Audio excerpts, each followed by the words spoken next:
Do you pray to the gods? The old and the new. I swear it by the old gods and the new. Swear we will forget this. I swear it by the old gods and you. I will kill that man. I swear to the drowned god, the old gods, the new gods, to every fucking god in every fucking heaven, I will kill that man. All these characters make it seem like they're swearing by old and new gods belonging to a single belief, but these are two very different religions practiced commonly in Westeros. The old gods being one, and the new gods the more popular faith that took over the continent.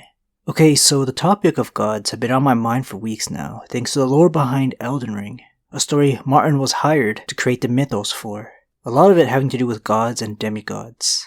In A Song of Ice and Fire, he was very generous in the religion department, coming up with a whole bunch for every part of the world. Out of the few religions we get up close and personal to when it comes to the lore, the Faith of the Seven is honestly the least interesting. A very modern and simple belief, nothing fantastical about it. The following of the Lord Light, old gods, even the many-faced god in Bravos have deep roots in magic that connect the people close to their deities. Faith in the old gods is literally the oldest known religion in the story.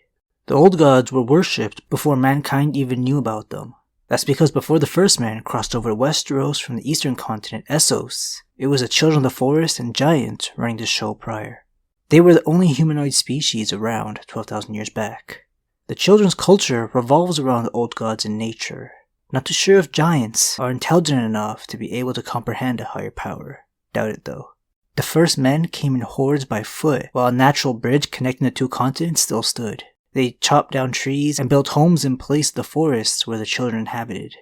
A lot of these trees that were cut were the weirwoods with faces carved into them by the children of the forest. A war between the two races broke out over this offense that would go on for 2,000 years, until finally they came together for some peace talks. The children had powerful magic, but they were frail and outnumbered by the first men, who could reproduce a whole lot faster and easier than they can. With the peace pact, the children and all the remaining forests would remain untouched, while the first men can live freely outside their forests. Though segregated, the first men adopted to their faith in the old gods. Countless, nameless, faceless deities that preside over every part of nature. Streams or rocks or types of animals have their own god. The descendants of the first men in the north and beyond the wall believe their gods can view into the world through the eyes of a carved weirwood tree. But in truth, the weirwood trees are the gods that the children worship. The language barrier must have been pretty crazy for the first men to get it this wrong. It kinda seems like the few who still worship the old gods don't have a very good grasp over their own religion. And maesters trying to educate everyone have it even more wrong, believing that the children saw the weirwood trees as only sacred parts of their religion. So now the first men just pray to the old gods in a castle or village's gods wood. There's no official building for worship, just wooded areas with a carved weirwood tree that they call the heart tree. In front of a heart tree, no man can tell a lie, because they believe they are being watched by their gods through the carved face. Important customs like weddings are performed in front of a heart tree for their old gods to witness. Heart trees and weirwoods in general are now hard to come across in the Seven Kingdoms. That's thanks to the next group of humans to invade Westeros. After the signing of the pact, the children and the first men lived in peace for 4,000 years. Then a group called the Andals from Essos sailed to Westeros for the first time with superior weapons and armor, using iron instead of bronze. Their numbers were overwhelming. Just like during the first men's invasion, more trees and forests were cut down, including the carved weirwoods. But the children couldn't fight back, so had to hide away beyond the wall, where conditions weren't worth it for most. The first men in the north held their ground, but everywhere else it was either defeat by the Andals or marriage alliances. The marriage alliances soon meant the first men would lose their religion slowly over the millennia to conversions to the Andals' own religion, called the Faith of the Seven. Out with the old gods and in with the new. The religion is never really referred to the new gods, except when mentioning the old gods in the same breath. Just a comparison thing. But the old gods are actually the name of that faith. There isn't much else to say about the old gods. It's a complex ideology, especially for us readers who have spent so little time with the children of the forest and their leader, the Three-Eyed Raven.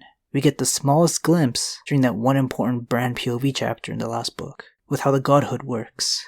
The Three-Eyed Raven is deeply intertwined with a massive weirwood, physically intertwined. Roots and branches weaving in and out of his body, barely sustaining his whole life, while I'm sure the tree is also taking some power from him.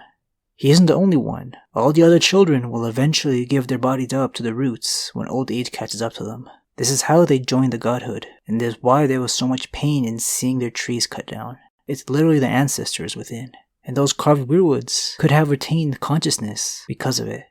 Aside from the majority of the people of the north, only one known house in the south still follows the old gods, House Blackwood, the same house that just so happens to be part of the Three-Eyed Raven's ancestry. His father may have been a Targaryen king, but his mother was a lady of House Blackwood in the Riverlands.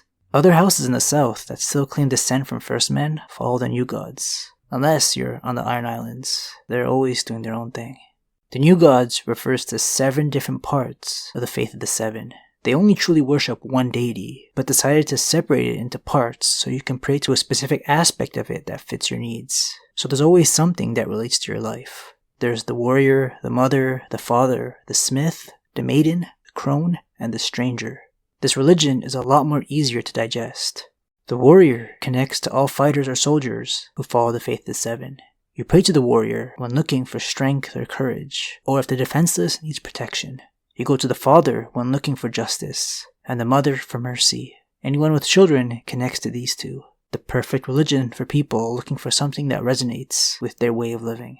The smith fixes what's broken and protects material objects. The example the story gives is sailors praying to the smith to look over their ship during a voyage. The maiden is depicted as a young woman. Pray to her to keep a young girl safe in this shitty world. The crone is an old woman that provides guidance and wisdom. She carries a lamp to kind of instill this.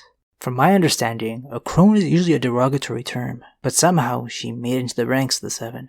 Finally, the stranger is the mysterious part of the god. It's neither depicted as male or female or even human. The stranger represents death. It connects to people that feel like outcasts, because it's supposed to be a wanderer leading people into the afterlife. Yeah, there's an afterlife. I love a good afterlife story. Something the old gods are missing. There are 7 heavens and 7 hells. 7 hells. If it's anything like Dante's Inferno with all those hells, I'm guessing the severity of your unrepented sins dictates where you end up. 7 hells! What am I to make of this? Everything surrounding the Faith of the Seven has to do with that number. The cultural theme of the number 7 spreads even beyond religious beliefs into other parts of everyday life.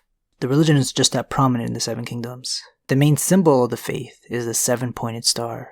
Their place of worship has to be a 7-sided building, so unlike the followers of the old gods, they do have structures called septs to pray in and religious leaders with holy scripts, not just a bunch of word of mouth. They even got a headquarters in King's Landing, used to have its own military and everything, that's now being revived thanks to Cersei's misrule. As for the supposed origins, their holy book claims the first king of the Andals had the father pull down 7 stars to make him a crown and rule over his people. A nice story to tell people you want to do your bidding. The whole religion stems from a man trying to convince people he is their holy king. How can you not follow the man chosen by God, right? When it comes to everyday life, these 2 religions may believe in drastically different gods, but really follow the same moral codes. Slavery bad, praying good, violating guest right, very bad. As primitive as the setting of the story is, most characters that aren't too seriously devout, which is the majority, are kind of lax about flip-flopping between faiths. Look at Catelyn Stark. She still prays to the 7, and her father had no issue with her marrying into a family that follows the old gods.